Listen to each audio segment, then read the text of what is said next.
gente está transmitindo já está um tempo parado. A gente precisa dar um aviso só para a TV.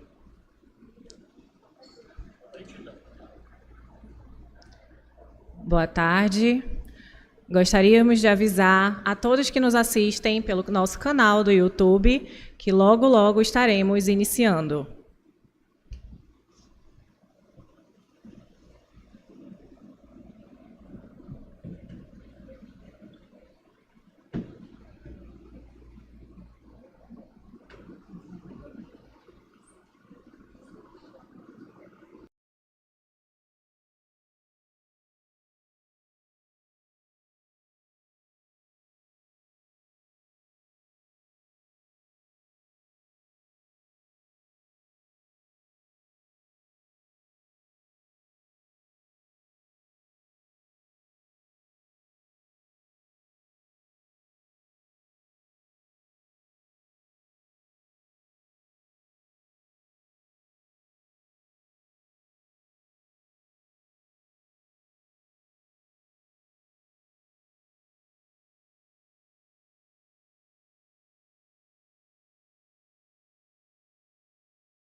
Senhoras e senhores, boa tarde. Sejam todos bem-vindos. Solicitamos a todos que ocupem seus assentos e mantenham seus aparelhos celulares desligados ou no modo silencioso. Informamos que este evento é inclusivo e conta com a tradução em Libras, que é a língua brasileira de sinais. Esta solenidade está sendo transmitida ao vivo pelos canais oficiais da SMAN e Defensoria Pública no YouTube. Por determinação do Conselho Nacional de Justiça, os eventos com transmissão precisam ter autodescrição. Este evento será conduzido por mim, Michele Pinheiro. Estou lotada na Escola Superior da Magistratura do Estado do Amazonas, ESMAN, e gostaria de fazer a minha autodescrição. Sou mulher, tenho cabelos castanhos, longos e ondulados, uso óculos e estou trajando roupas sociais cinza. Hoje, a Escola da Magistratura do Estado do Amazonas, em parceria com a Escola Superior da Defensoria Pública e FAMetro, apresentam a palestra Ativismo Judicial, Direitos Fundamentais e o Futuro da Justiça, que será proferida pelo excelentíssimo professor doutor Eduardo Augusto Alves Vera Cruz Pinto, professor catedrático da Universidade Lusitana de Lisboa. Compõe a mesa de honra deste evento o excelentíssimo senhor diretor da Escola Superior da Magistratura do Amazonas, desembargador Flávio Humberto Pascarelli Lopes.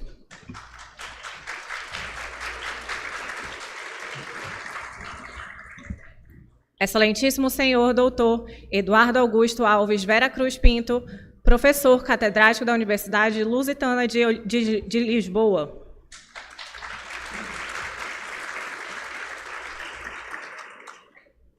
Excelentíssimo senhor Rafael Vinheiro Monteiro Barbosa, defensor público-geral do Estado do Amazonas.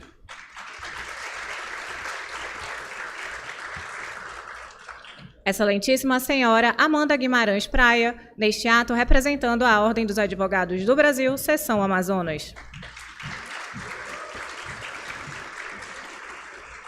Excelentíssimo senhor defensor Elon César da Silva Nunes, diretor da Escola Superior da Defensoria Pública do Estado do Amazonas.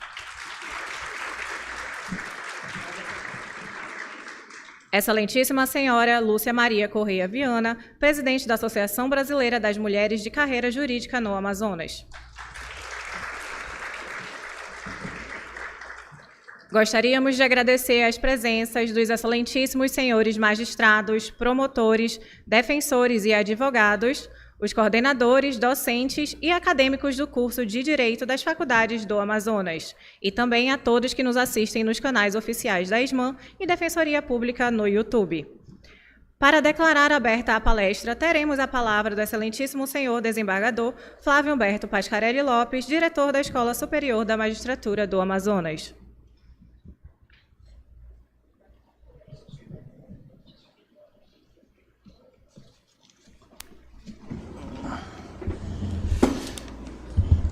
Boa tarde a todos e a todas.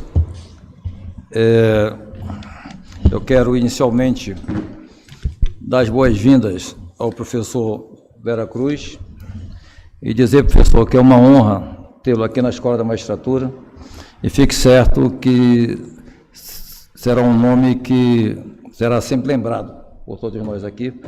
Eu já afirmo de antemão porque já conheço todo o trabalho de Vossa Senhoria. O tema de hoje, professor, é um tema que me é muito caro, né?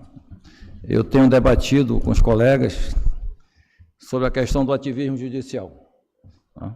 E, no caso aqui, o tema é ativismo judicial, direitos fundamentais e o futuro da justiça. E me parece que tem tudo a ver o comportamento de parte da magistratura impactando até no futuro da própria justiça. E nós vamos passar diretamente, eu vou encerrando por aqui, até porque nós estamos aqui para ouvir o professor Vera Cruz, mas antes disso, eu vou passar a palavra ao Rafael, e já com isso cumprimento toda a mesa, esclarecendo que isso só foi possível em razão de uma parceria entre a Escola da Magistratura, a Escola da Defensoria Pública e a Faculdade Santa Teresa, aqui representada pela Lúcia Viana. Vou passar a palavra ao Rafael, em seguida, ele, se for o caso, já passa direto ao professor para a palestra. Boa tarde a todas e a todos.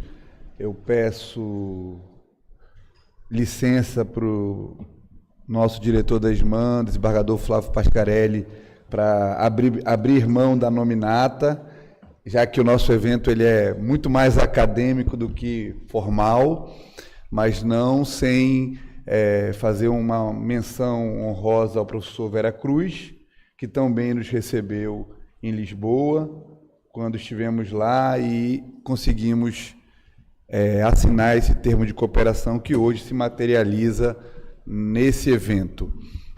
Também não posso deixar de fazer uma menção aos magistrados que aqui estão, nas pessoas do doutor Saulo, doutor Paulo e doutor Edson, são magistrados comprometidos com a academia e que é por isso que são tão prestigiados, adorados, queridos pelos defensores, porque são realmente pessoas humanas e preocupadas com conhecimento e com a melhor judicatura possível, e fazem isso na capital e no interior tão bem.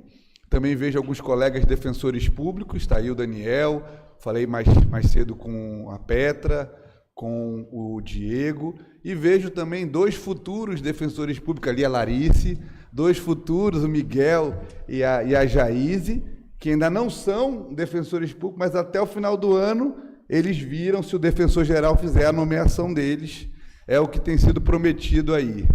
Então, passando a bola para quem de fato é o craque da tarde, professor Vera Cruz, um palmeirense esporte, não pode torcer para o Palmeiras, mas torce para o esporte, que é verde também, verde e branco. Então, professor, obrigado pela sua aceitação de vir aqui no nosso estado, contribuir com o aprimoramento e a qualificação dos nossos juízes, servidores, defensores, colaboradores. Obrigado. Devolvo a palavra ao presidente. Não, fique aqui. Nós vamos sair daqui. Você vai ficar sozinho aqui. Nós vamos para lá assistir. Neste momento, convidamos todas as autoridades da mesa de honra para acompanhar o cerimonial até a primeira fila de reservados deste auditório para darmos início à palestra. Vocês vão deixar ele sozinho mesmo? Vocês vão me deixar sozinhos aí? Já Fica aí, Lô. Já vi você falar. Eu falo daqui.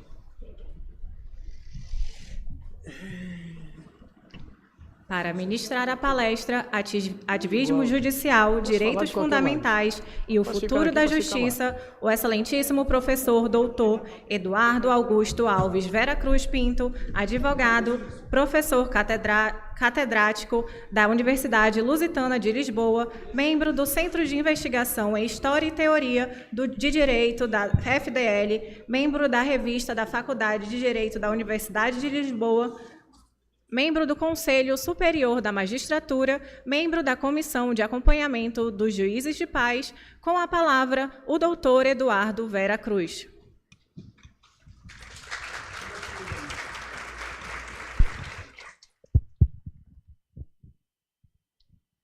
Boa tarde a todos. A ditadura da fotografia é assim, mandaram-me ir para ali e eu irei obedecendo ao fotógrafo. Tu é que és o culpado.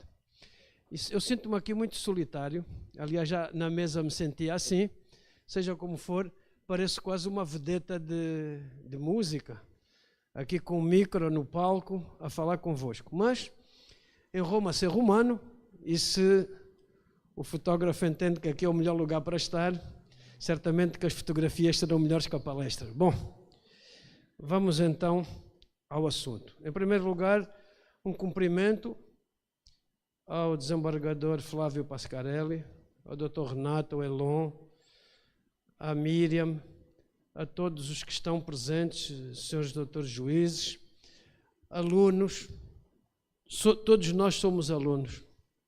E por isso, saudando os alunos, saudei todos. Bom, eu tenho 3 temas para tratar e todos difíceis. Eu começaria pelo fim, isto é, pelo futuro. Depois trataria um pouco dos direitos fundamentais e, finalmente, o ativismo judiciário. E quando tratar do ativismo judiciário, regresso ao futuro da justiça, porque o ativismo judiciário é o passado da justiça. Tentarei explicar as razões pelas quais digo que fecho um círculo quando falar do ativismo judiciário. Começo então pelo futuro da justiça. Ninguém tem uma bola de cristal.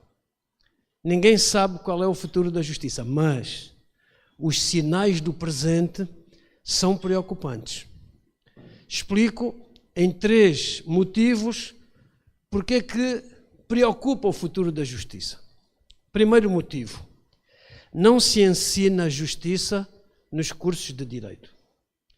Nós temos que, a curto prazo, ter a coragem de reformular completamente o plano curricular, não sei como é que dizem, a pauta, as disciplinas, não é? O que é que se ensina no curso de direito?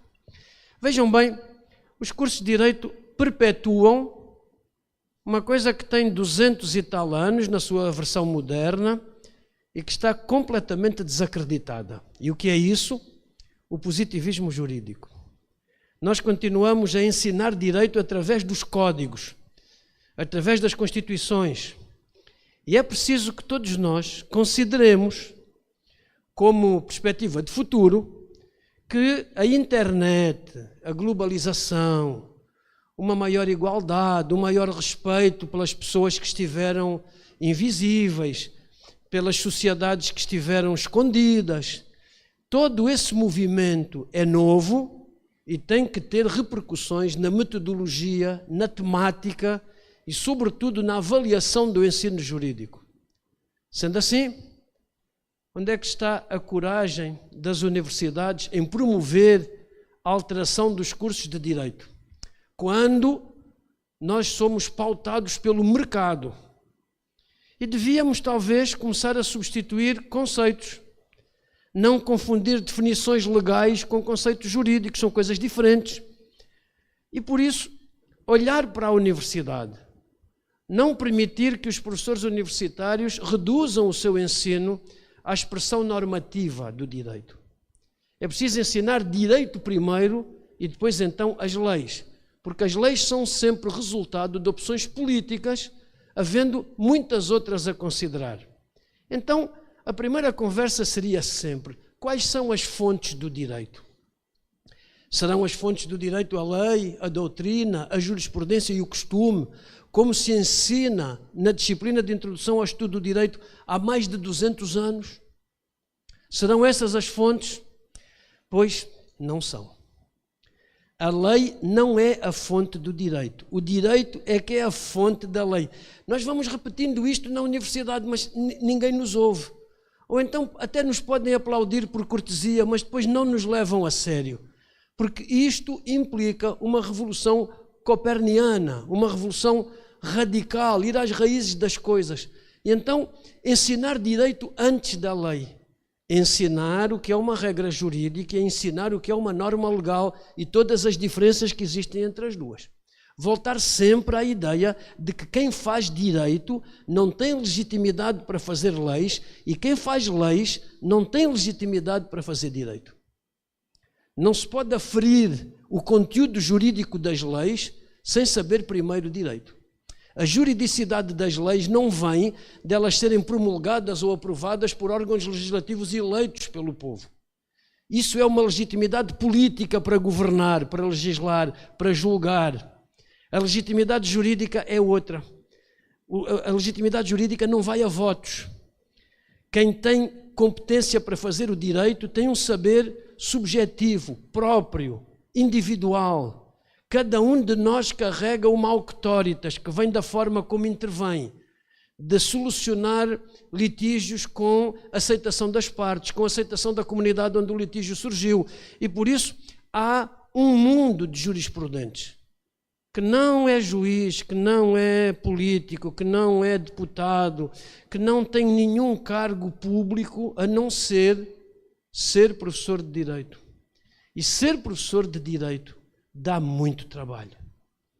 Ser professor de Direito obriga a ler várias horas por dia. É um exercício de solidão. Obriga a pensar.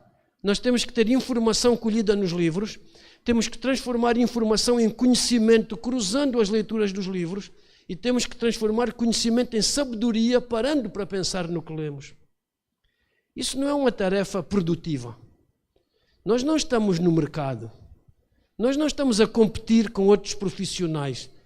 Na nossa carreira não temos que nos preocupar senão com uma leitura séria, honesta, com um diálogo igual entre todos, os operadores judiciários, como agora se usa dizer, os alunos de Direito que têm as suas experiências, evidentemente com grau de sapiência inferior aos professores, senão invertiam-se os papéis, mas com experiências de vida pessoais que são trazidas para a universidade. Logo, primeiro aspecto do futuro da justiça, reformular o ensino, avaliar de outra maneira, avaliar percursos que se começam no primeiro dia e acabam no último, que não podem depender apenas de um exame, que não podem ficar na circunstância de um dia, de uma hora, que corre bem, que corre mal. Portanto, mudar o método de avaliação, mudar o método de ensino, mas mudar sobretudo as temáticas e não permitir que o direito continue a ser ensinado apenas através dos códigos e das constituições. Até porque, quando falarmos daqui a pouco do futuro da justiça, vamos entender que quer os códigos, quer a Constituição, são textos do passado. Têm pouco futuro. Mas não queria escandalizar tudo de uma vez, não é? Então eu regresso à primeira parte. Reforma dos cursos jurídicos. Não tenho tempo para tratar, mas há uma coisa que é hábito na Faculdade de Direito da Universidade de Lisboa. Quando damos uma palestra, quando intervimos fora das aulas, nós ficamos sujeitos às perguntas dos alunos, às perguntas de quem ouve. E por isso uma parte significativa daquilo que eu venho fazer é ouvir as vossas perguntas e tentar responder. Não vos dou a garantia de que responda a todas as perguntas, porque eu não sei tudo, mas aquilo que eu souber eu procurarei responder. Sobretudo respondendo à vossa curiosidade em relação àquilo que eu não cheguei a dizer e que se calhar podia ter dito. Então, depois da reforma da universidade, nós temos para o futuro da justiça uma coisa muito importante, que é pensar se existe de facto um Estado de Direito. As universidades e as faculdades de Direito ensinam para consolidar, para recriar um Estado de Direito que não seja um direito do Estado. E o que é que nós temos hoje? Basicamente um direito do Estado. O Estado de Direito pressupõe que quem pode é quem tem legitimidade política para governar e para legislar, tem legitimidade para perguntar. Quem é que tem competência para responder? A universidade. Na pluralidade do ensino, das opiniões dos professores, das narrativas que são ditas nas aulas, da forma como escrevem os livros. E, portanto, se a aula universitária for um lugar onde o aluno ouve, audiência, nós conseguimos, em vez do aluno estar constantemente a escrever, quem escreve o que os professores dizem são os professores, não são os alunos. Portanto, essa ideia de tirar apontamentos de aulas parece-me um bocadinho estranha e, além do mais, não serve para nada. Os professores escrevem os livros para vocês os lerem e dão aulas para vocês ouvirem. Nas aulas não se escreve, nas aulas ouve-se. E, portanto, se os alunos ouvirem, se os alunos estiverem atentos, podem confrontar o professor com aquilo que são opiniões diferentes.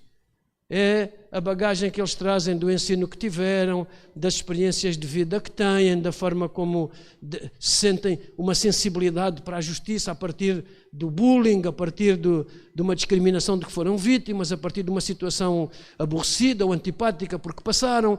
E por isso há uma dinâmica na aula que faz com que as aulas sejam absolutamente insubstituíveis deste ponto de vista. Uma aula acaba e não serve para mais nada. Uma aula, um curso não é um somatório de aulas que permita traçar um risco. Uma aula é muito mais do que isso. Uma aula é 1 hora, 50 minutos, em que o professor fala, interrompe 30 minutos depois, entra em diálogo com os alunos, vai tudo embora. O que é que o professor deu na aula? Sei lá. Deu matéria. Deus livre um professor dar matéria em aula. O professor não pode dar matéria. Matéria é uma coisa que está excluída da nossa possibilidade. O professor fala, o professor tem um tema, e normalmente até pode de vez em quando perguntar aos alunos qual é o tema da aula de hoje. Qual é o tema? A cadeira é direitos reais, qual é o tema da aula de hoje? Propriedade, posse, vamos falar de quê? E é por isso que, cada vez mais, importa que os professores que dão aulas ao primeiro ano de Direito sejam os professores titulares, os professores catedráticos, os professores com mais experiência, aqueles que têm a maturidade do tempo de ensino, aqueles que já não vão atrás de lantejoulas, de coisas novas, das modas que passam. A maior desculpa para estar dentro de um corpo mais ou menos sem dar razões é dizer está na moda. Por que está vestido assim? Está na moda. Por que usa o cabelo? Não é matéria-prima que eu tenho, mas por que usa o cabelo assim? Está na moda. E portanto, esta coisa de estar na moda acaba por ser uma resposta demasiado fácil para aquilo que nós temos que fazer.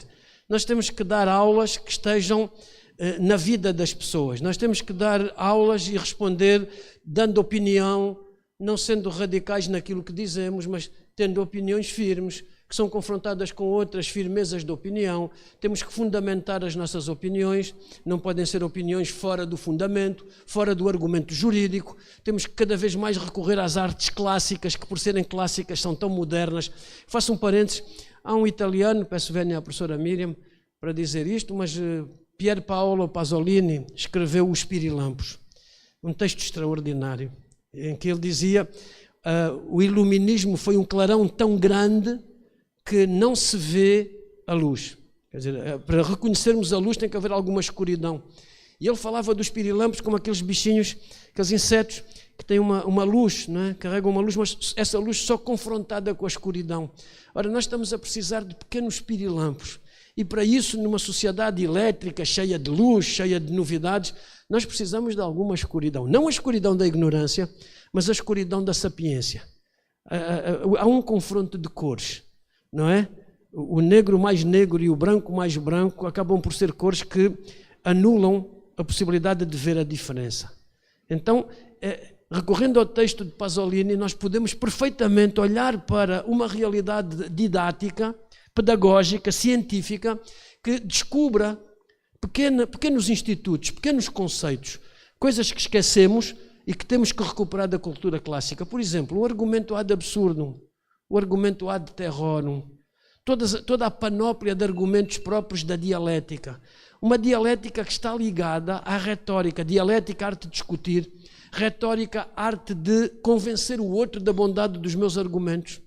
A gramática, as palavras são tão importantes na vida do direito como os números na matemática. Nós precisamos de saber falar e escrever bem, escolher as palavras numa língua cheia de palavras. Repararem o confronto entre a língua portuguesa e a língua inglesa. A língua inglesa tem poucas palavras, né? Poucas palavras. Nós temos muitas palavras para dizer uma única coisa. E numa língua cheia de palavras, os juristas podem encontrar sempre as palavras mais adequadas para expressar um sentimento, para comunicar uma solução, etc.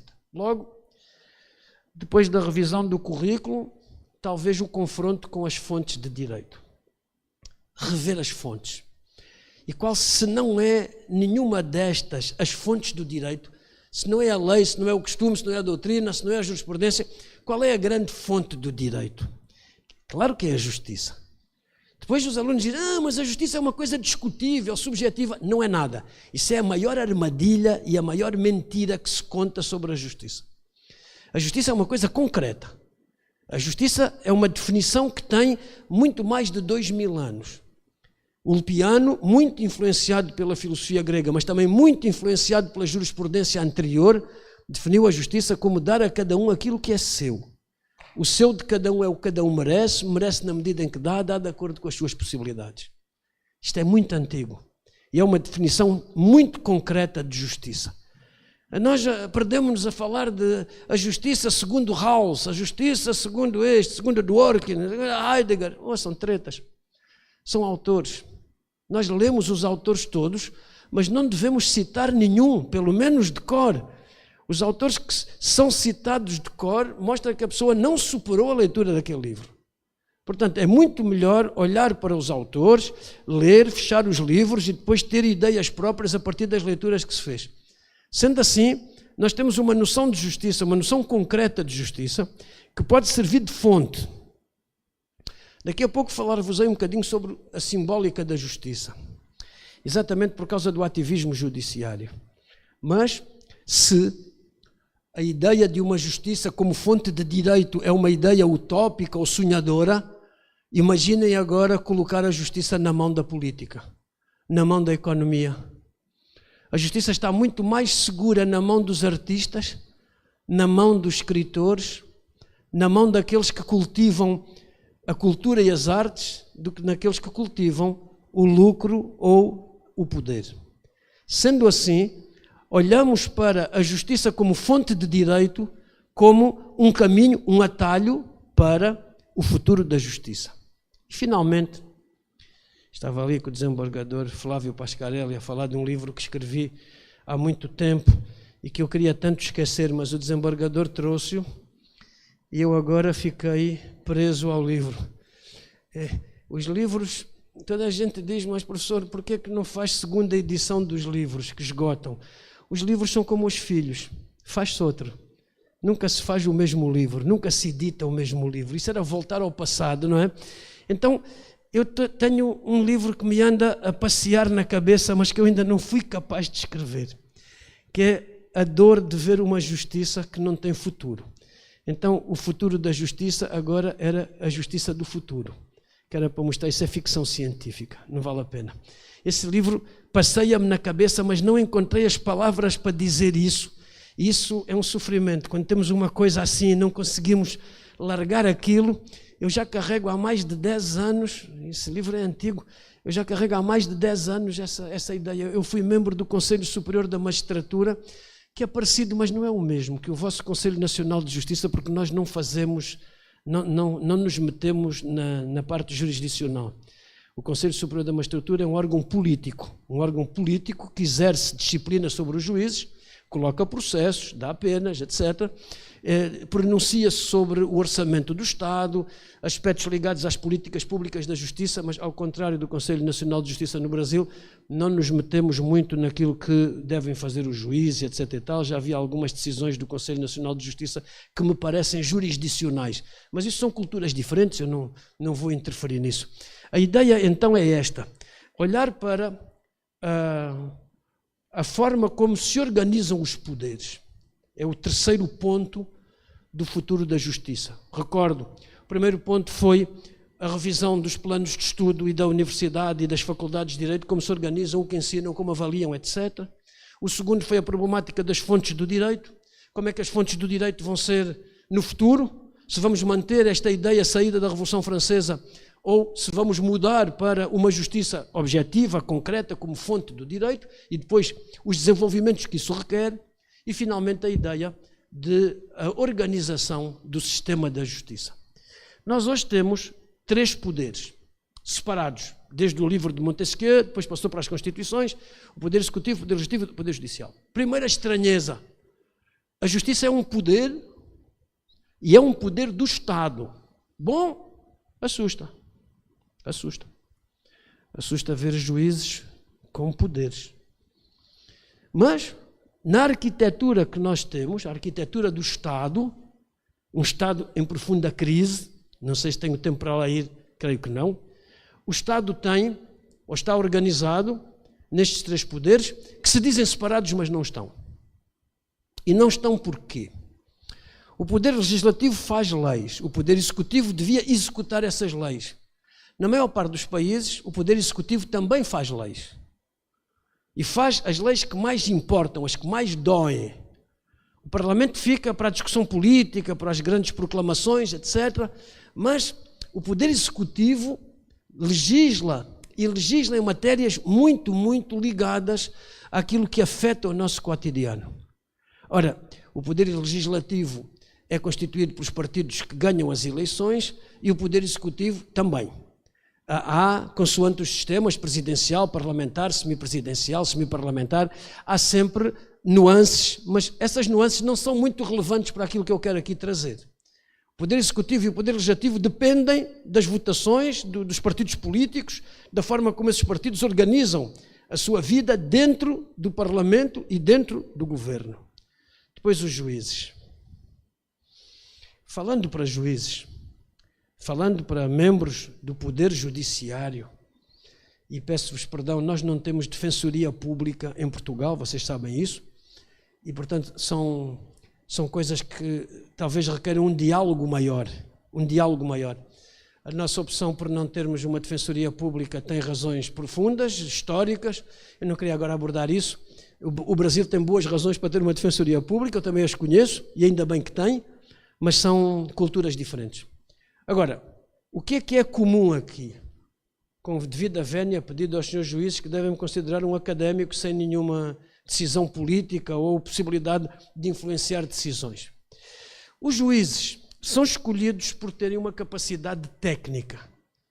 Os juízes fazem um curso de Direito, que é um curso de códigos, e depois vão fazer um exame em que se afere a sua competência para interpretar os códigos, encontrando as melhores soluções para aquilo que é exposto, e depois aplicam códigos e aplicam leis nos tribunais.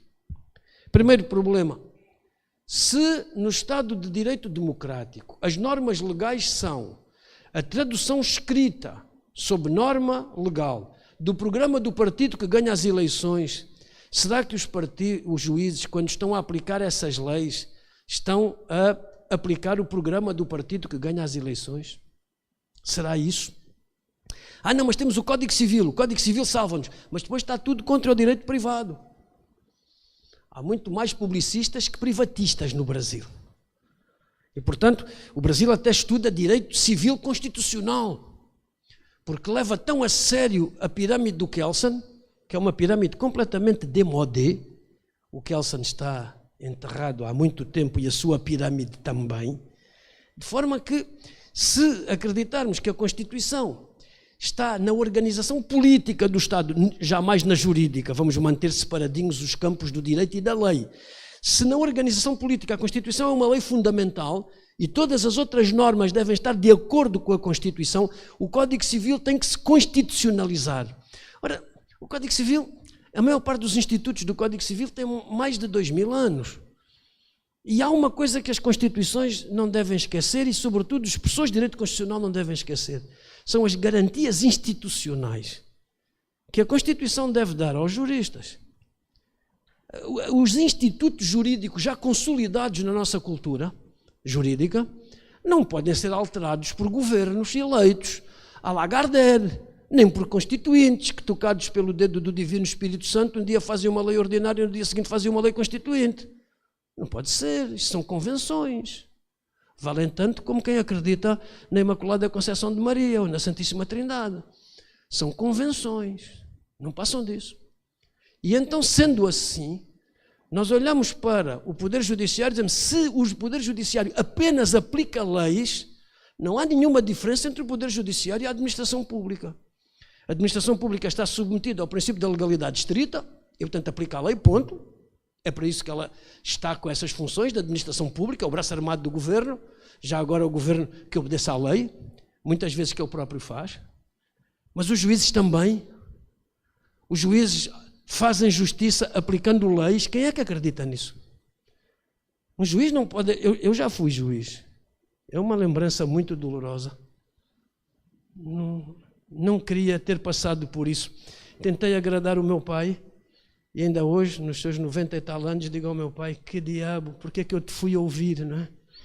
É sempre difícil, porque vou-vos dizer uma coisa, ser juiz requer qualidades humanas que não são todos que temos. Não são todos que temos. Ser juiz durante mais de um ano significa ter qualidades humanas extraordinárias. O juiz sai, à sexta-feira, se tiver consciência, sai pesado. Se estiver no crime, sai pesado. Se estiver na família, sai pesado. Porquê? Porque decide coisas que afetam o âmago da vida das pessoas. Portanto, um juiz não pode ser uma profissão fácil. E por isso é que o juiz não pode ser um burocrata das leis. Não se pode fazer aos juízes o que está a ser feito. Em Portugal, os juízes são a profissão que tem a maior taxa de divórcio. Porque será? É que eles casaram com os processos. E não há cônjuge que ature um juiz, a não ser que seja outro juiz. E se for outro juiz, é um não casamento. Porque cada um comete adultério com os seus próprios processos. Logo, se o juiz ficar preso à burocracia do processo e receber uma quantidade grande de processos, o juiz não tem nenhuma condição para fazer justiça. Qual é a condição possível da justiça? É o juiz procurar-se com a equidade, com a justiça do caso concreto, mas depois aparece a lei. Há uma lei aplicável ao caso.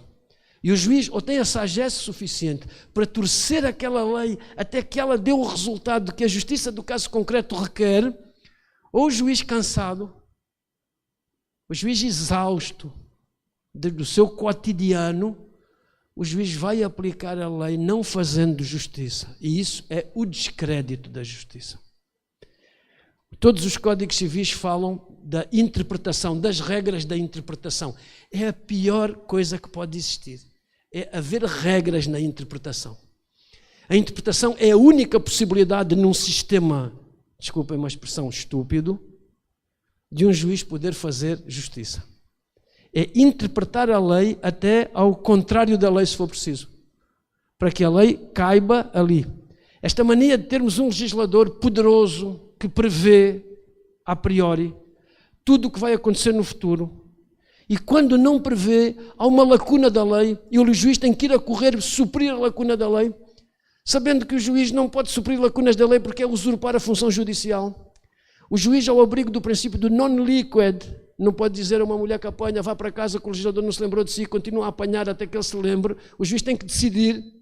E quando o juiz decide, o juiz tem que ter a possibilidade de fazer uma regra. O juiz não pode não pode dar uma decisão ao caso. Isso é o princípio do ativismo judiciário.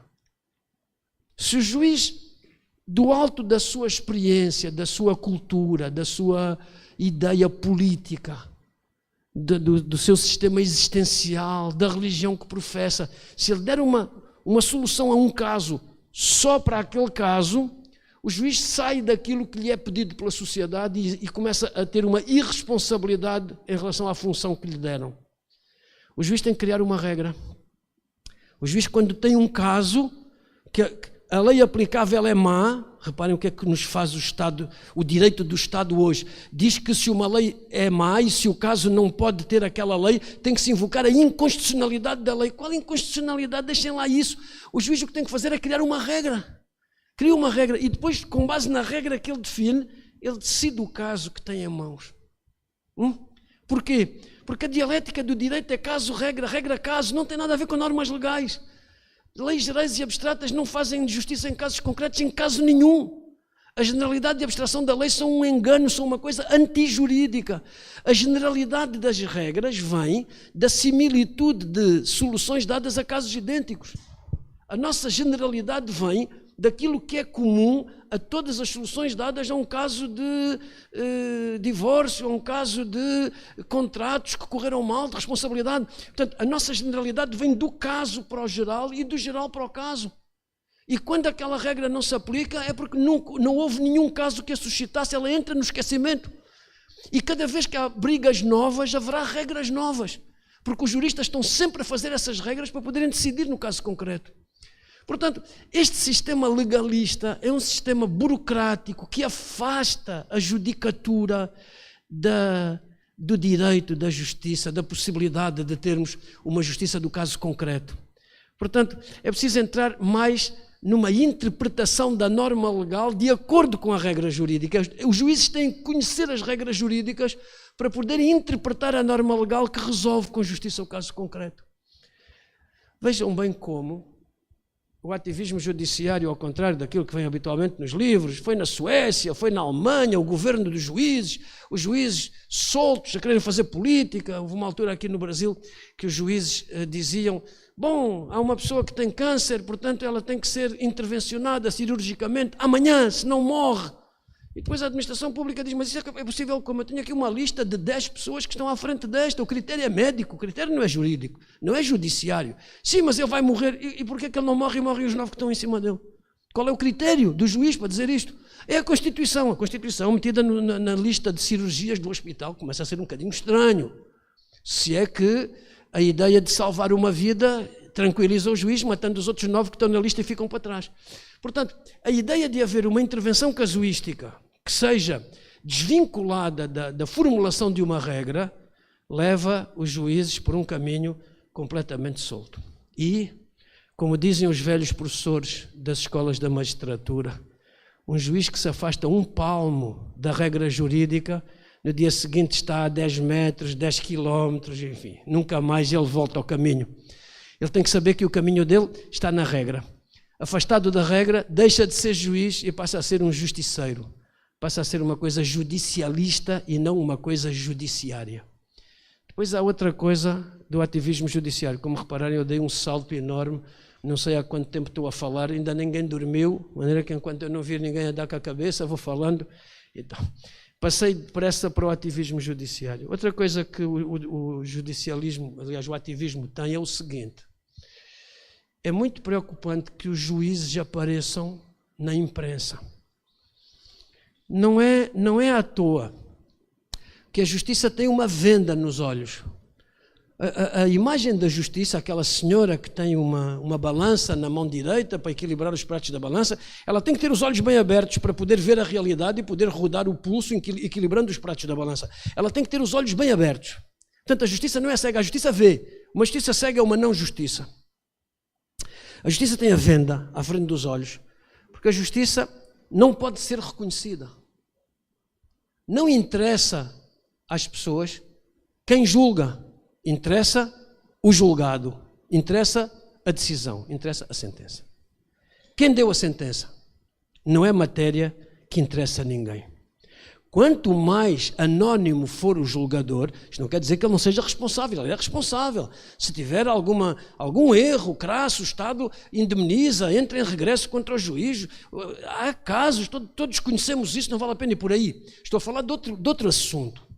E o assunto é o juiz que se acha, o juiz que intervém achando que é um agente político da sociedade. Cuidado. Os órgãos da magistratura têm representantes políticos. O Conselho Nacional de Justiça é um órgão político da justiça. Existem outros. Tribunais não. Tribunais não. Cuidado. Aliás, aqui às vezes ouço dizer, até pelo aparato, etc., pelo protocolo, que os juízes do Supremo são mais juízes que os juízes de primeira instância. Não há hierarquia entre juízes, há hierarquia entre tribunais. E, portanto, o protocolo, quando respeita essa hierarquia, está a respeitar a hierarquia dos tribunais e dos representantes dos tribunais, não o juiz de per si, mas o juiz que está naquela circunstância num tribunal que, no protocolo, está numa alçada superior. Não são os juízes que são mais representantes do Estado do que outros. São os tribunais que têm alçadas diferentes. Por isso, não existe hierarquia entre juízes. Mas, voltando atrás, quando eu digo que o juiz não deve ser uma pessoa muito conhecida, aliás, o Brasil, reparem, uma pessoa entra num táxi, agora menos, mas há uns anos, e agora parece que se mantém, foi um hábito que ficou, ninguém sabe o nome da pessoa que marcou o golo do Palmeiras, mas sabem todos o nome do juiz que julgou um caso. Isso custa muito, porque futebol é emoção, futebol é assunto de telenovela, de rádio, de táxi. Sentenças judiciais, não. Esta coisa de entender que tudo pode ser transmitido e tudo pode ser... é difícil. Quem é que está preparado para entender como é que se faz uma audiência. Quem está preparado? Essa coisa de transmitir diretamente. Uma vez vi um debate entre 2 juízes brasileiros no Supremo. Uma coisa chocante. Uma coisa que nunca devia ter ocorrido numa corte de justiça e, de repente, aos olhos de toda a gente, 2 juízes a trocarem insultos e impropérios em virtude de uma divergência que debilitou a própria instituição. Se não se sabem comportar de acordo com a instituição que representam, não representem, mas já que não se sabem, ao menos não mostrem. Não mostrem para que não se saiba. Porque essa transparência está confundida com vitracidade. Vitracidade é o Big Brother. Vitracidade é abrir tudo e ver tudo, sem reserva de intimidade do exercício do poder judiciário. Portanto, a transparência é uma coisa, a vitracidade é outra. E os juízes? Um país onde os juízes são tão famosos como no Brasil, e parece que o Brasil tem sempre o juiz da vez, é preciso entender o próprio país, com todo o respeito, que está a haver uma grave crise do sistema de separação de poderes que faz com que estes juízes se tornem protagonistas da vida política e da vida pública. O juiz diz, eu não tenho culpa. Não vale a pena dizer que não tem culpa, né?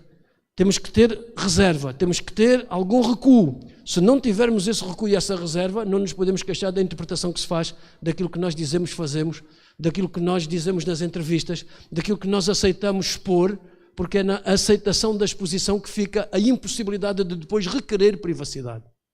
Portanto, juízes, eu sei que aqui no Brasil dizem sempre juízes e juízas, senhoras e senhores, mas queiram acreditar que isto não vem de nenhuma coisa diferente do que um hábito. É um hábito que tenho, o hábito não justifica tudo, mas eu tentarei depois corrigir a minha forma de intervir de acordo com os lugares onde estou. Portanto, juízes e juízas. Só que em português de Portugal nós não dizemos juízas, porque também não dizemos juízos. Assim, os homens eram os juízos e as senhoras eram as juízas. Ora, como juiz é uma palavra neutra, nós dizemos o juiz e a juiz. Mas enfim, ainda bem que o português tem diferentes maneiras de ser dito, porque isso ainda aumenta mais a possibilidade da língua sobreviver. A língua só sobreviverá se cada um falar o seu próprio português. E ninguém é dono da língua, a língua é de todos. Por isso, fica só aqui a ideia de que não estou a cometer um erro de gramática, nem uma descortesia relativamente ao português do Brasil. Eu falo português de Angola, que eu sou de Angola, e às vezes faço concessões ao português de Portugal e eles são muito parecidos. O português de Angola e o português de Portugal, porque Angola é uma colónia mais recentemente ascendeu à independência do que o Brasil e, portanto, tem um caminho mais novo na forma de recriar a língua portuguesa. Faço o parênteses. Estou a falar há quanto tempo? Há quanto tempo? Não sei se vocês ainda aguentam a última parte dos direitos fundamentais. O fotógrafo pôs-me aqui, eu estou a criar varizes aqui em pé. Mas, enfim, eu vou tentar, na medida do possível. Aguentam mais uns 10 minutos?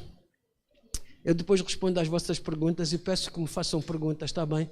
Porque senão dá a ideia que eu estive aqui a falar para vocês olham para mim com interesse e tal, mas parece que não me ouviram. E assim a pergunta é a garantia que pelo menos numa parte do que eu disse eu fui ouvido. Obrigado.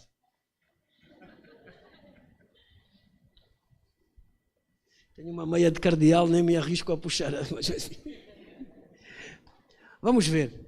Faltam os direitos fundamentais. Ficou muita coisa por dizer do ativismo judiciário, ficou muita coisa por dizer sobre o futuro da justiça, claro, porque o futuro não é uma fronteira, é um horizonte, nunca sabemos bem o que é que se vai pôr lá dentro, portanto eu apostei numa coisa ou outra, mas depois vocês encherão o que ficou vazio com as vossas perguntas. Falando em direitos fundamentais, isso é a parte mais difícil de todas, porque os direitos fundamentais ruíram completamente. Se os cursos de direito têm que mudar, porque senão o direito é capaz de não sobreviver. Pode sobreviver a administração pública, pode sobreviver uma caricatura do direito, mas não sobreviverá o direito como um instrumento da justiça. Portanto, os cursos de direito têm que mudar. As fontes de direito têm que ser ensinadas de outra maneira, porque se for assim, temos um direito do Estado e não um Estado de direito. A judicatura precisa de reencontrar alguns caminhos de regras jurídicas e não de aplicação cega de normas legais. Os juízes precisam de mudar algum comportamento mediático, aqueles que o têm, infelizmente a esmagadora maioria não tem, mas basta 2 ou 3 terem, e isso cria logo uma ideia comum. E agora, os direitos fundamentais. Ouçam, em 2024, agora que vos falo em agosto, o direito internacional público morreu no conflito do Médio Oriente. Não vale a pena tentar sequer recuperá-lo. Se quiserem depois que vos explique porquê, eu tentarei, não é tema da aula, mas o direito internacional público, não é uma aula, é uma palestra, perdão. O direito internacional público está morto. E agora os direitos fundamentais estarão vivos. Nós agarramos-nos à Constituição, como se a Constituição ainda estivesse lá. E a Constituição, meus amigos, já não está lá. E não está lá por quê? Porque ela é proclamada, ela é declarada, ela é ensinada, mas ela não se aplica. E como ela não se aplica... Obrigado. Isto parece aquelas casas que a gente chega e não tem nada, né? E de repente tem um cenário montado. Daqui a pouco vão pôr uma estante com livros aqui. Obrigado. Estava eu a dizer, os direitos fundamentais só existem na Constituição. A Constituição é a carta fundadora dos direitos fundamentais. E se eu disse que a Constituição está em crise, está, reparem, todos os países da União Europeia, em virtude da integração de soberanias, hoje têm a sua soberania mitigada, porque acima da soberania do Estado, isto é, acima da Constituição, existem leis da União Europeia. E a Constituição, a portuguesa, por exemplo, tem que se adaptar a essas leis do Parlamento Europeu. E, portanto, há uma instância acima do Estado, e um Estado que tem uma instância acima dele já não é soberano. Mas não há uma Constituição Europeia. Porquê? Não há povo europeu. Aliás, estão 2 povos europeus em guerra agora, os russos e os ucranianos. E, portanto, não há um povo europeu. Não há propriamente um território europeu. E a Comissão Europeia, ainda bem que não é o governo da Europa, porque é completamente incompetente. Vocês não conhecem nenhum comissário europeu a partir de livros que ele tenha escrito. O que é que aquela gente escreveu? Como é que nós ajuizamos? Como é que prevemos os comportamentos deles? Não sabemos. E por isso, a ideia de uma Constituição que ainda está, e nós aqui no Brasil, sobretudo, o constitucionalismo latino-americano, o neoconstitucionalismo, os constitucionalistas fazem um esforço enorme, como aquele indivíduo que já não consegue correr, que já não consegue fazer determinadas coisas, mas continua a representar um papel. A Constituição não está a dar os frutos que os constitucionalistas querem. Não está a conseguir responder às tarefas que o direito lhe atribuiu. Em Portugal, por exemplo, quando veio a crise, Portugal entrou em bancarrota, faliu, veio o Fundo Monetário Internacional, a União Europeia, o banco, foram lá e disseram, vocês agora têm que fazer isto. E quando um sindicalista perguntou ao Ministro das Finanças, o senhor quer baixar o meu salário? A Constituição diz que o salário não pode diminuir. E o Ministro das Finanças respondeu, não há dinheiro. Qual destas 3 palavras o senhor não entendeu? Não há dinheiro. Eu não posso pagar salário porque o cofre está vazio. Mas a Constituição diz isto. Então a Constituição que paga o teu salário. Portanto, se a Constituição não for armada pelos juristas de forma a se tornar credível, o descrédito da Constituição é um perigo. O Brasil tem uma Constituição desde 88. Eu gostava que me dissessem se tem uma sociedade mais justa, mais equilibrada, se a diferença entre ricos e pobres aumentou ou diminuiu, se o acesso igual aos direitos ainda é uma circunstância, se o Brasil conseguiu vencer sistemas que estão herdados do tempo colonial, etc. Sim, com uma Constituição de 88, que é considerada uma das constituições mais progressistas do mundo. A Constituição da Bolívia, a Constituição do Peru, a Constituição do Equador, são constituições eco-constitucionais, isto, aquilo, melhorou, o abate da Amazónia nesses países diminuiu, o acesso das populações às decisões cresceu. Para que escrever na Constituição aquilo que já sabem que não podem cumprir? porque escrever a Constituição é uma forma de não cumprir. Ainda agora perguntava a um ministro do governo português o que é que estava a fazer para diminuir a diferença entre o acesso a direitos entre homens e mulheres. E eu disse, professor, não falo disso, nós temos cotas há mais de 20 anos. A cota é a mordaça que ele coloca na minha boca para não ter que mudar mentalidades. Portanto, a cota, que era uma coisa para acelerar a igualdade, tornou-se agora na panaceia e na desculpa para não educar para a igualdade. E, portanto, nós temos hoje, olhando para a Constituição, problemas sérios de aplicação. O direito válido é muito bom. A Constituição dá validade àquilo. Cadê a eficácia? Em direito, tudo o que é válido tem que ser eficaz e tudo o que é eficaz tem que ser válido. Se não houver uma dupla componente que avança ao mesmo tempo, não adianta nada ter constituições que depois não se efetivam na vida prática das pessoas. 20, 30 anos depois. Não vale a pena continuar com desculpas disto e daquilo, que as normas são programáticas. Em direito nada é programático. O direito não é um dever ser. Um direito é um dever ser que é. Se não é, não é direito. É filosofia do direito. E a filosofia do direito resolve problemas que não existem. Por isso, caros ouvintes, sem vos querer maçar, os direitos fundamentais não estão a ser cumpridos porque a Constituição não está a ser capaz de o fazer. Nós temos que começar a pensar noutro mundo, noutros conceitos.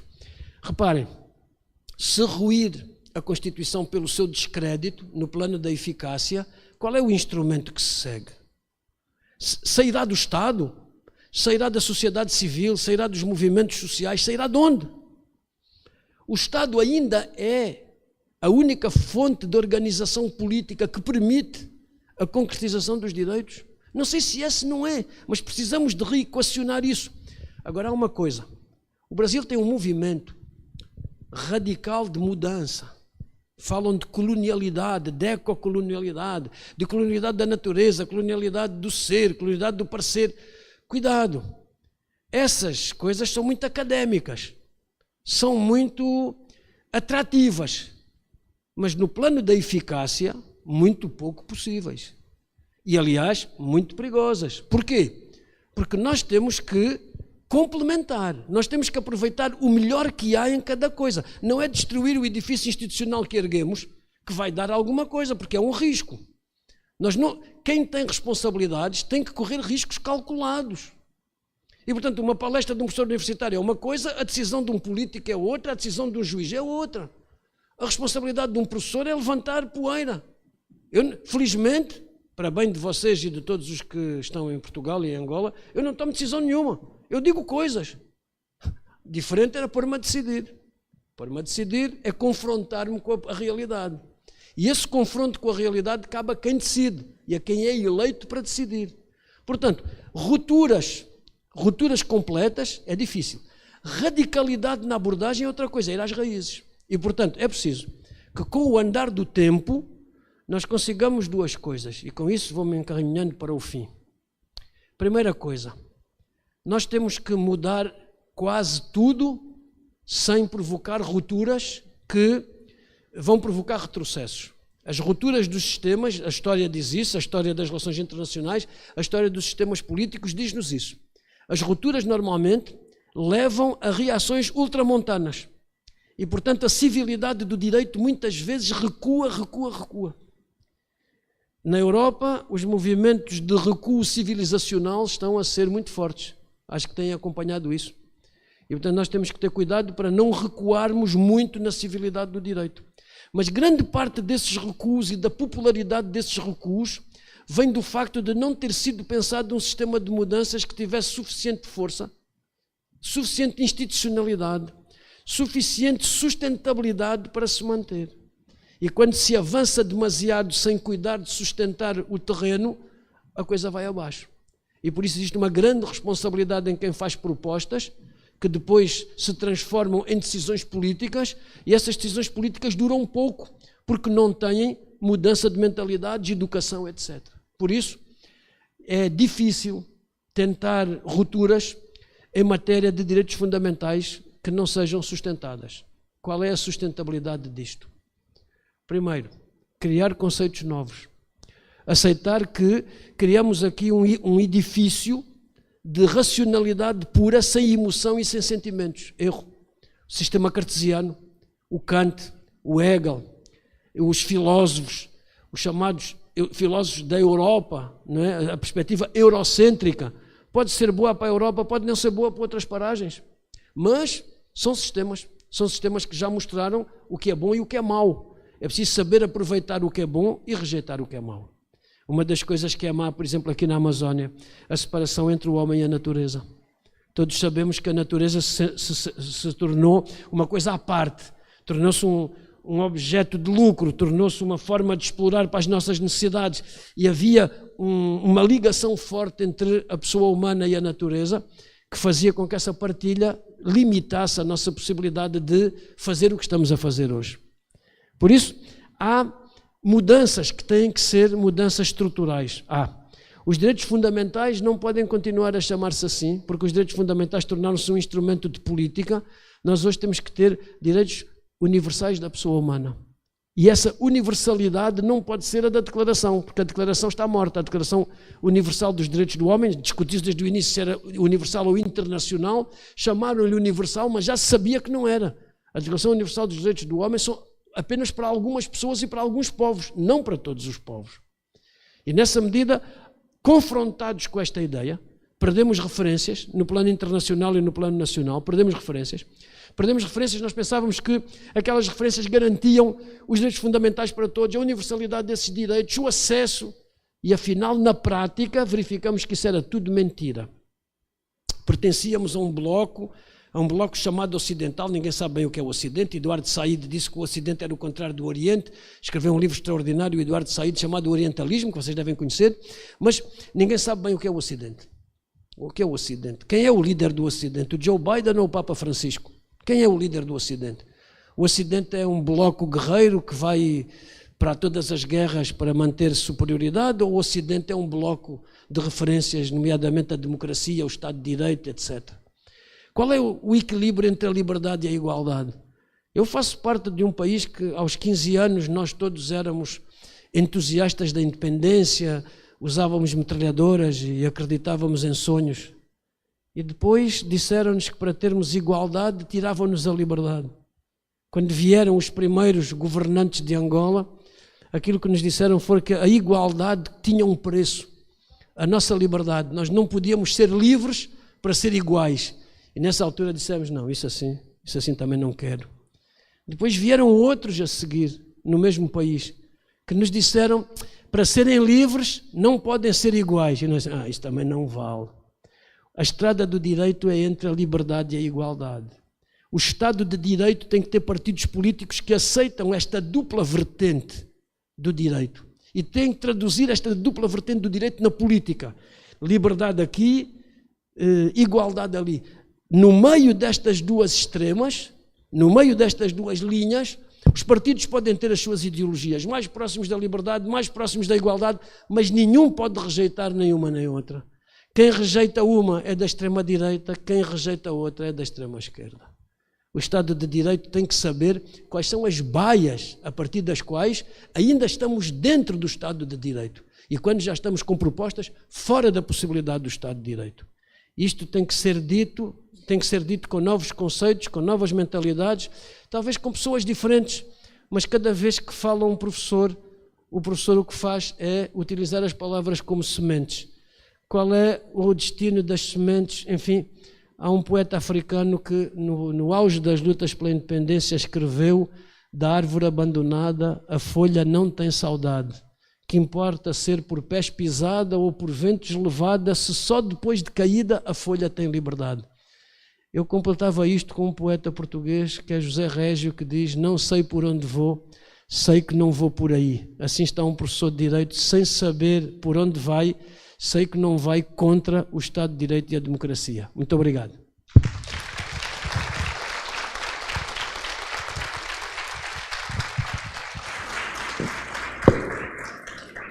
Agradecemos a brilhante apresentação e pedimos que o Dr. Eduardo Vera Cruz se posicione ao centro do palco para receber o certificado das mãos do desembargador Flávio Pascarelli, diretor da SMAN, e do Dr. Elon Nunes, diretor da Escola Superior da Defensoria Pública do Estado do Amazonas.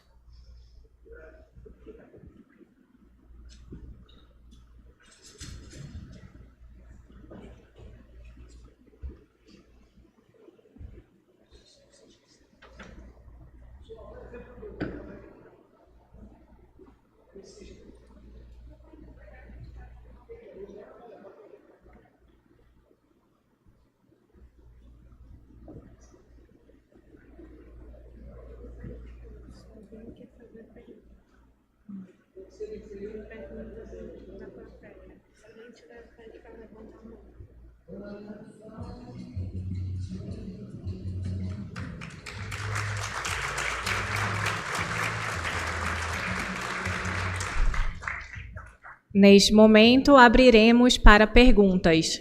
Quem quiser, basta levantar a mão.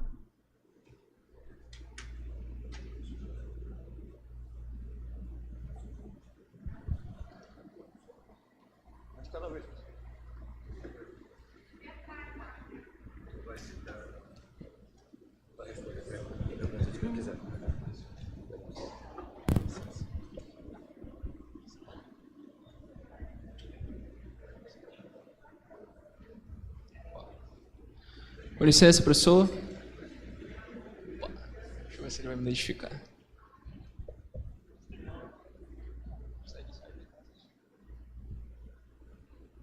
Com licença, professor. Boa tarde. Primeiramente, parabenizar pela brilhante palestra, certo? Muito bom escutar. Professor, se atentando principalmente no problema que o senhor apresentou, na questão da reformulação da grade curricular. Uma grande dificuldade que eu acho que todo aluno, quando ingressa na universidade, é se adaptar e se acostumar realmente a uma nova modalidade de aprendizado. A gente vem sempre, ao longo da formação, compreendendo que o professor está ali para repassar o conhecimento e a gente é mero receptor desse conhecimento. Mas quando nós ingressamos no ensino superior, a dinâmica ela muda. Ela passa a se exigir um processo de aprendizado muito mais ativo.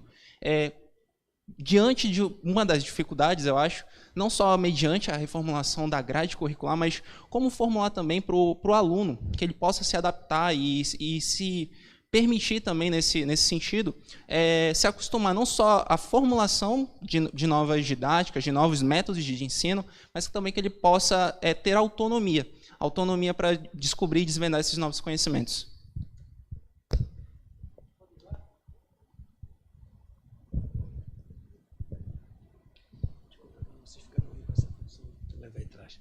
Obrigado pela pergunta. Bom, na Faculdade de Direito da Universidade de Lisboa, nós temos uma comissão paritária com professores do ensino médio. Senão vocês aprendem uma coisa no ensino médio que não tem continuidade nenhuma com o ensino superior, e isso é mau, porque requer bases. Se eu vou ensinar São Tomás de Aquino, tu estás a estudar um filósofo francês, a coisa não dá em nada. Se tu não tens cultura clássica, eu não posso ensinar-te direito romano.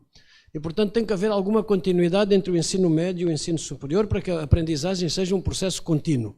Segundo ponto, a maior ruptura entre o ensino médio e o ensino superior universitário é que tu, de facto, estás sozinho. Quer dizer, tu aprendes em trabalho de grupo, etc., mas tu estás sozinho. E estás sozinho por quê? Para te construires como pessoa. Aquilo não é uma madraça. Eu não tenho que te passar doutrina. Eu não tenho que te ensinar as minhas opiniões. Eu tenho que te dizer quais são os problemas e quais são as várias soluções. Quais são os autores que defendem cada uma dessas soluções. E depois dar-te liberdade para tu escolheres o que fazes. O ensino superior universitário é isso. Por isso é que não pode ser ensinar códigos. Porque ensinar códigos é ensinar apenas a opção política de um grupo político que esteve no poder no período em que a lei foi aprovada. Isso não pode ser. As leis são circunstâncias, não é? As regras jurídicas sobrevivem, as normas legais não. E por isso é que é muito importante que nós ensinemos regras jurídicas, como é que elas se constroem, como é que elas se destroem. Que nós consigamos passar aos alunos pluralidade narrativa. Sobretudo, por exemplo, agora estou a dar direito constitucional. Direito constitucional. Ora, eu sou professor de direito romano. Eu agora estou a dar 2 direitos que não se aplicam, o constitucional e o romano. Está a ver? Porquê? Porque o que é uma democracia? A democracia é ir votar, é importante, é alternância no poder, não, é alternativa de poder. Alternância, mudando a pessoa e continuando a política, não é alternativa. E, portanto, a democracia precisa de democratas. E os democratas quem são? São aqueles que sabem aceitar as opiniões dos outros, que respeitam melhor os adversários que os seus próprios correligionários. São pessoas que sabem que uma democracia ou tem conteúdos jurídicos ou não é nada. É um papel. E ensinar em direito os conteúdos democráticos, por exemplo, a igualdade no acesso aos direitos, por exemplo, a equidade, por exemplo, a forma como nós olhamos para os outros, olhamos para os diferentes, olhamos para aqueles que não têm a mesma opinião que nós, como é que nós construímos instituições capazes de fazer caber isso numa sociedade que vive em paz, porque cada pessoa se sente tratada com respeito, tratada com dignidade. Esses conteúdos jurídicos têm que começar na universidade e começam na narrativa plural. A Constituição é, sobretudo, um texto político. E não há mal nisso. Existe politicidade na Constituição. Onde é que está a juridicidade da Constituição? Está no conteúdo das normas constitucionais e na forma como tu crias instrumentos para efetivar aquilo. E por isso o ensino do direito requer professores de direito. Há uma coisa que os professores e os juízes têm que falar mais vezes. Nós em Portugal começamos a falar, mas não correu bem de início. É preciso reconhecer. Quem deve ensinar direito? A universidade ou a escola da magistratura? Em Portugal nós consideramos que quem ensina direito são as universidades. Nós ensinamos direito. E, mal ou bem, não é simpático dizer isto numa escola da magistratura, mas nós não reconhecemos à escola da magistratura nenhum título para o ensino jurídico. Não têm competência didática, não têm aptidão pedagógica, não lhes ensinaram, não têm que fazer isso. São juízes. O que é que os juízes podem ensinar? O exercício da profissão. Então, a escola da magistratura deve ensinar deontologia profissional, deve ensinar audiência, comportamento. Como é que um juiz atua perante aquelas regras do Código de Processo Civil? Como é que um juiz faz um despacho saneador? Como é que um juiz responde a determinadas provocações processuais? Por exemplo, aqui no Brasil tem os precedentes. O nosso Código de Processo Civil também agora veio, por influência brasileira, falar em precedentes. Os precedentes é a maior traição ao direito que existe. Não há 2 casos iguais, não há possibilidade nenhuma de adotar a barbárie do sistema norte-americano que vai atrás disso. Não há sistema mais bárbaro e mais atrasado que o sistema de justiça norte-americano. Se quiserem que eu vos dê determinado tipo de argumentos, dou. Mas é só se alguém pedir. Se não pedir, eu não dou. Portanto, a ideia de haver uma separação clara entre um bom ensino do direito. Agora, o que é que os juízes respondem? E bem, juízes, procuradores, ensinem vocês direito como deve ser, que nós não precisamos de ensinar. E nós respondemos, já que ensinam tão bem, por que é que as sentenças são tão más? E, portanto, vai ser um diálogo sempre difícil. É um diálogo de surdos, digamos assim. Mas se nós chegarmos aqui a umas tordesilhas, uma separação clara, os juízes, os universitários ensinam direito, ensinam juristas, formam juristas, pessoas com espírito crítico, com vontade de contestar o existente, que tenham ideias de jure condendo, do direito a constituir, e não apenas do direito já constituído, que não sejam idolatras da lei. Faço um parênteses.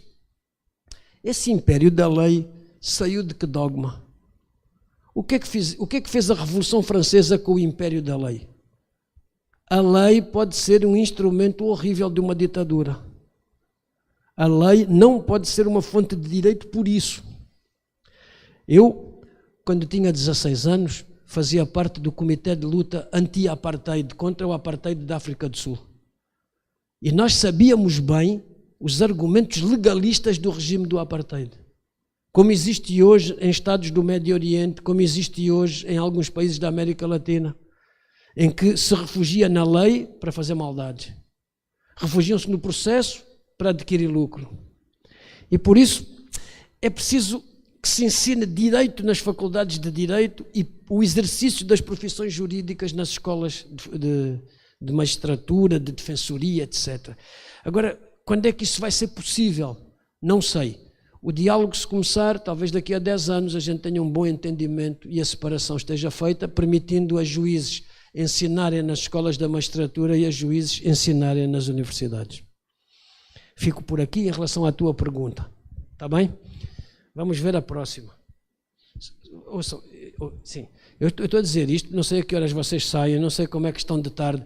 Nós na Faculdade de Direito temos uma coisa que se chama a Quinta dos Infernos. E o que é?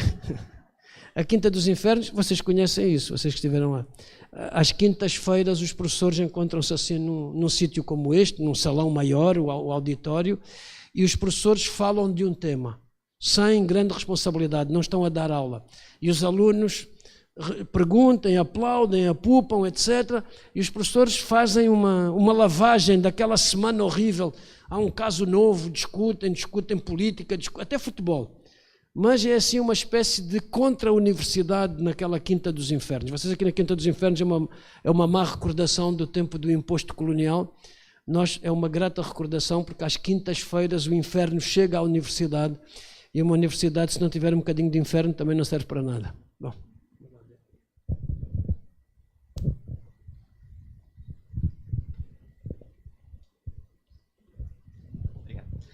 Professor, parabéns pela palestra, e foi bem provocativa. Me recordou aqui de quando eu iniciei ali na faculdade, de 2007 até 2011, em que eu tomei contato com o justnaturalismo.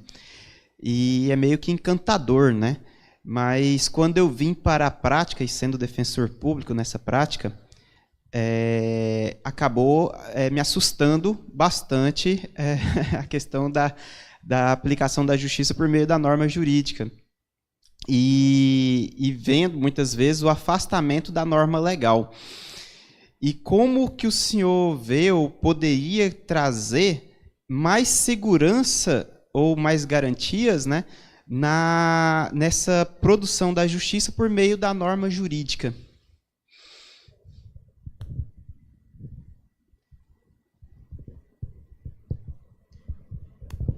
Olha, no sistema atual é difícil. Era preciso que a Escola da Magistratura tivesse a ideia de ensinar os juízes a interpretar a norma legal pela regra jurídica. O juiz ia buscar a regra jurídica que está atrás da norma legal.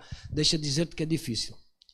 Mais de 90% das normas legais não têm juridicidade nenhuma. São normas de convenção social, as regras do trânsito, determinadas regras de pequenas penalidades, portanto, são convenções. Não há juridicidade atrás daquilo. E por isso é que qualquer computador pode dar aquela sentença, né? Violou, desastres de automóvel, naquelas questões mais de culpabilidade. Responsabilidade é outra coisa. Mas dizer eu, se nas questões mais complicadas nós tivéssemos juízes que dissessem assim, vamos interpretar esta norma legal neste caso concreto, pôr a norma em cima do caso, e depois ir buscar a regra e dissesse qual é a potencialidade da regra jurídica, esta que não é produto do legislador, mas produto do consenso, da doutrina, etc. Afastar as definições legais todas e ir buscar apenas conceitos jurídicos. Os conceitos jurídicos são coisas muito mais perenes, muito mais importantes do que as definições legais. Nós teríamos aí juízes mais próximos da ideia de jurisprudente. O jurisprudente é uma pessoa que tem auctoritas. E o que é auctoritas? É um saber socialmente reconhecido. Os juízes não têm um saber socialmente reconhecido. Têm um poder que lhes é dado pelo Estado. Eu não escolho os juízes. Era o que faltava também. O juiz está lá. Eu quando vou ter com o juiz, é o juiz que está. É o juiz natural que lá está. Agora, se o juiz conseguisse, porque se preocupa em fazer a justiça do caso concreto, interpretando de acordo com a regra, e em vez de estar a dizer o meu papel é aplicar a lei, dissesse o meu papel é fazer justiça. Os tribunais às vezes têm escritos na porta Domus Justitia, é a casa da justiça. Então se é a casa da justiça, por que não sai justiça de lá? O juiz, quando dá uma sentença, o juiz não deve fundamentar a sentença nas leis, deve fundamentar a sentença nas razões de decidir. O juiz tem que explicar como é que chegou ali. Quais foram as razões que o levaram a dizer isto é importante, isto não é? Isto é elemento de inocência, isto é elemento de culpabilidade, o meu juízo final, sem qualquer dúvida, é este. E depois vai buscar umas leis aplicáveis e mete ali para depois haver recurso. Agora, se o juiz se limita a dizer a lei tal diz isto, a lei tal diz isto, a lei tal diz isto, logo porque a lei diz eu aplico, isso não é uma sentença.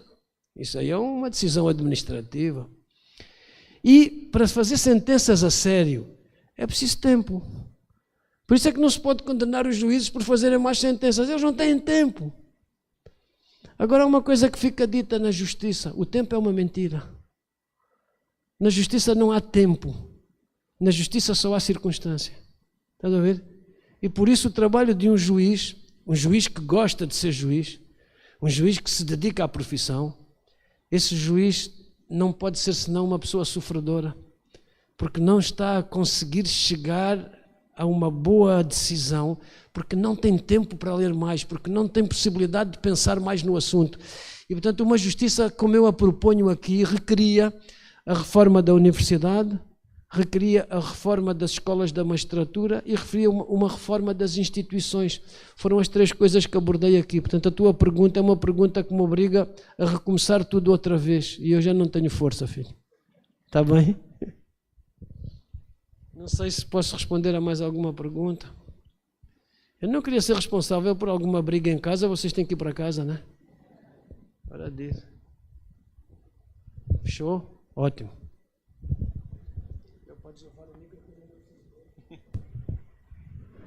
Senhoras e senhores, com a devida autorização, declaro encerrada essa palestra. A ISMAN agradece a participação de todos, os presentes e os que nos assistem através do canal oficial da ISMAN no YouTube. Desejamos uma boa tarde.